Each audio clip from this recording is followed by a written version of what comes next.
बाद एक बार फिर आप सभी का बहुत स्वागत है। नमस्कार, मैं सोनाली और आप देख रहे हैं केकेडी न्यूज। जी हाँ, खबर लखनऊ से है, जहां डॉक्टर एसपी जायसवाल और उनकी टीम द्वारा जटिल ऑपरेशन किया गया है। बता दें, डॉक्टर एसपी जायसवाल ने बताया कि फाइब्रॉइड के साथ गर्भावस्था अधिक जोखिम वाली स्थिति होती है। 1.5 से 4% मामलों में गर्भावस्था के साथ फाइब्रॉइड पाया जाता है। इनमें से 10 मामलों में से एक को जटिलताओं का सामना करना पड़ता है और अस्पताल में भर्ती करने की आवश्यकता भी होती है। गर्भावस्था में फाइब्रॉइड का आमतौर पर तब पता चलता है जब प्रारंभिक गर्भावस्था का अल्ट्रासाउंड किया जाता है। यदि बड़े फाइब्रॉइड का गर्भावस्था के दौरान इलाज नहीं किया जाता है तो यह गर्भपात, समय से पहले प्रसव, झिल्ली का समय से पहले टूटना, भ्रूण की हानि और फाइब्रॉइड का लाल आधा पतन जैसी कई जटिलताओं का कारण भी बनता है।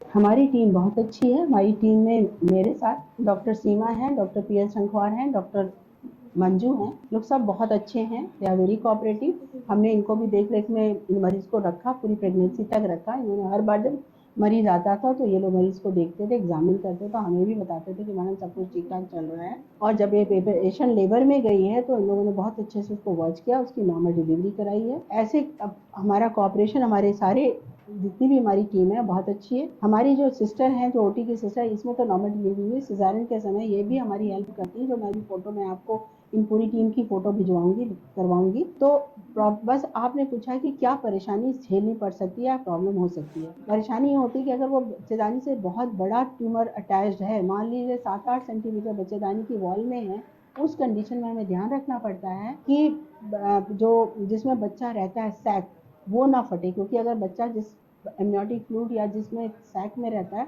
वो अगर फट गया तो फिर आगे प्रेगनेंसी कंटिन्यू नहीं हो पाएगी, वो उसकी प्रीटर्म डिलीवरी हो जाएगी। तो उसका ध्यान रखना पड़ता है। दोबारा दूसरी चीज़ का ध्यान ये रखना पड़ता है कि ये ऑपरेशन हमें ऐसी जगह पे करना चाहिए। इसको हर जगह नहीं किया जा सकता क्योंकि वो ब्लड लॉस बहुत होता है। और एक अच्छा एनेस्थेटिस्ट हमें चाहिए, अच्छा ओटी का सेटअप चाहिए। इसको छोटे छोटे सेंटर्स पे नहीं किया जा सकता है। तो उस कंडीशन में हमें ब्लड का भी ज़रूरत पड़ती है। और उसके बाद जैसे ऑपरेशन भी बहुत डिफिकल्ट है, स्किल है। क्योंकि अगर हमने बच्चेदानी का जो लेयर है उसको ठीक से रिपेयर नहीं किया तो जब बच्चे की ग्रोथ होगी तो उस कंडीशन में बच्चेदानी फटने का डर रहता है। तो ये सब चीज़ों का हमें ध्यान रखना होता है, तब जाकर ही हम उसको कर सकते हैं। तो इसको हर कोई नहीं कर सकता। जो एक्सपर्ट है वही कर सकता है, क्योंकि हमारा पर्पज़ खाली ट्यूमर निकालना नहीं है। हमारा पर्पज़ ये है कि उसके आगे उसके बच्चे की ग्रोथ होनी है, बच्चेदानी का साइज बढ़ना है। तो उस कंडीशन में जो हमने ऑपरेशन का स्कार दिया है या जो निशान बना है वो फटे ना, और उसके साथ बच्चा कंटिन्यू कर जाए पूरी प्रेगनेंसी के लिए।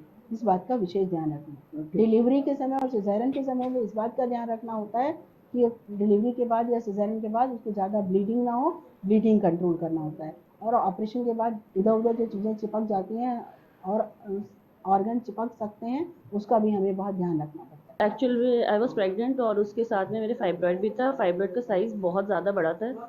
ये जो है 18 इंटू 20+ सेंटीमीटर में था। तो ये था कि बेबी और फाइब्रॉइड, उसका ग्रोथ में बहुत प्रॉब्लम आने वाली है, तो इसलिए मुझे रिफ़र कर दिया गया था यहाँ पे कि SP Jaiswal ma'am fibroid specialist है, आप वहाँ जाके दिखाइए। हम बात कर लें, जैसे सरकारी हॉस्पिटल है, मैंने आपका इलाज किया, कोई समस्या आपको लगी या आप किसी तरह की दिक्कत दिख रही है? नहीं, कोई समस्या नहीं है, हम फुल्ली सेटिस्फाइड हैं, क्योंकि जो प्रॉब्लम से आए थे सबने जवाब दे दिया था। मतलब सब स्टार्टिंग से ही, फर्स्ट मंथ की प्रेगनेंसी थी और तब तक कोई प्रॉब्लम नहीं थी। सेकेंड मंथ में जब अल्ट्रासाउंड हुआ था तो प्रॉब्लम आई थी, तो सबने यही कहा था, जहाँ पे भी अल्ट्रासाउंड है या कोई भी डॉक्टर ने रिपोर्ट देखा, सबने कहा इट्स वेरी डिफिकल्ट कि आप इसको कंटिन्यू कर सकते हैं, क्योंकि आपको ऑपरेट कराना ही कराना है।